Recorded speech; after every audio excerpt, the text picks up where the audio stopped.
ডেকে নিচ্ছি এই পর্বের দ্বিতীয় প্রতিযোগী বন্ধুকে। মঞ্চে পারফর্ম করবে হবিগঞ্জের বন্ধু তাহমিদ চৌধুরী।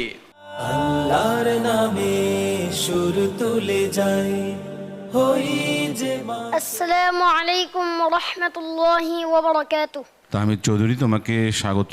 তোমার জন্য প্রশ্ন হচ্ছে, আউযু বিল্লাহি মিনাশ শাইতানির রাজীম।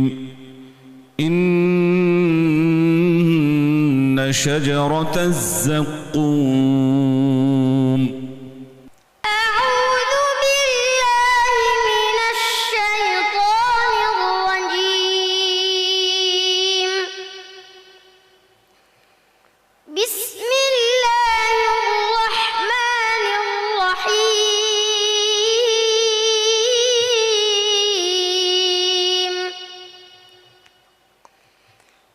ইন্না শাজারাতাজ যাক্কুম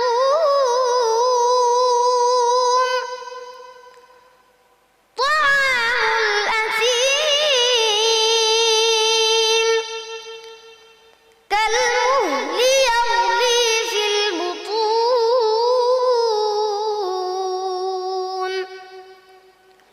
كغلي الحميم خذوه فاعتلوه إلى سواء الجحيم ثم صبوا فوق رأسه من عذاب الحميم ذق إنك أنت العزيز الكريم إن هذا ما كنتم به تمترون إن المتقين في مقام أمين في جنات وعيون يلبسون من سندس وإستبرق متقابلين كذلك وزوجناهم بحور عين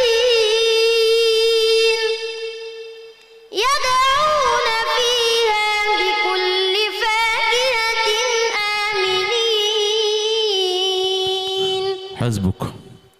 صدق الله العظيم মাশাআল্লাহ, আল্লাহু আকবার। বন্ধু তাহমিদ চৌধুরী, শেখ আমাদের বন্ধুর ব্যাপারে কি বলবেন? খুবই চমৎকার তেলাওয়াত করেছো, এক কথায় ফাটাফাটি। মাশাআল্লাহ, বারাকাল্লাহু শুকরান ফিকুম। জাযাকাল্লাহ। আজকের সম্মানিত অতিথি হাফেজ কারি মাওলানা আমজাদ হুসাইন।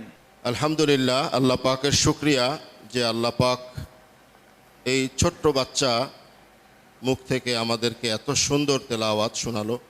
আল্লাহ পাক কবুল করুন। ন্যাশনাল মিডিয়া সেন্টারের সম্মানিত চেয়ারম্যান শেখ এইচ.এম. বরকতুল্লাহ।